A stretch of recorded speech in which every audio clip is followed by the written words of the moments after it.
Hi friends, welcome to Jaya's garden. நம்ம தோட்டத்தில் மருந்தடித்து நம்ம அதுக்கு பராமரித்து அதுக்காக ஃபெர்டிலைசர் பெஸ்டிசைடுன்னு அவ்வளோ ரெடி பண்ணி நம்ம வச்சாலும் பக்கத்தில் எந்த பராமரிப்புமே இல்லாமல் தன்னால் இப்போ இந்த மாமரம்லாம் பார்த்திங்கன்னா நம்ம வீட்டில் நம்ம சாப்பிட்ட அந்த கொட்டை வளர்ந்துருந்தது.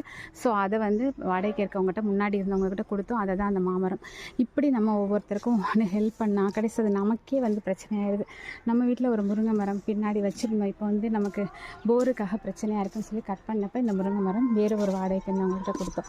இப்போ அவங்க வளர்த்துட்டு இப்போ வேறு ஒருத்தவங்க வாடகைக்கு வந்திருக்காங்க. எந்த பராமரிப்புமே பண்ண மாட்டேக்காங்க.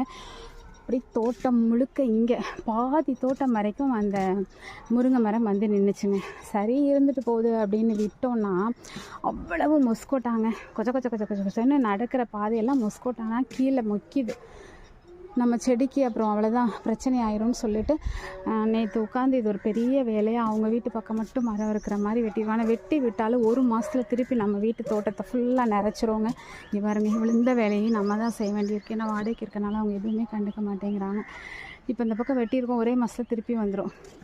ஆனாலும் இப்போ நான் க்ளீன் பண்ணும்போது பார்த்திங்கன்னா நான் எடுத்து க்ளீன் பண்ணலை. ஓரளவு சும்மா அடிவெளியாக தான் கூட்டியிருக்கேன். எனக்குள்ளெல்லாம் அவ்வளோ மொஸ்கொட்டான் கிடந்ததுங்க. ஏகப்பட்ட மொஸ்கொட்டான் கல்லை வச்சு நசுக்கியிருக்கேன். என்ன பண்ணுறது? நம்ம வீட்டுனா செடியில் இருக்கும், செடியில் இல்லை, கீழே தரையில் முக்கியதுன்னா கட்டாயம் அங்கேருந்து தான் வந்திருக்கணும். பட் அங்கே பார்த்தாலும் இருக்கிற மாதிரி தெரியல. இலை கூட எடுக்கல, எதையுமே எடுக்கல, அப்படியே தூக்கி தூரம் போட்டுட்டு மொஸ்கொட்டான் இருக்கும் அப்படின்னு சொல்லிட்டு என்ன பண்ணுறது? பக்கத்து வீடு, தெரு, ஊருன்னு எல்லா பக்கமும் நம்ம பராமரிப்பு வேலை பார்க்குற மாதிரி இருக்குது. எத்தனை பேருக்கு இப்படிப்பட்ட சூழ்நிலைகள் இருக்குதுன்னு சொல்லி கமெண்ட் பாக்ஸில் சொல்லுங்கள். Okay friends, பாய்மா.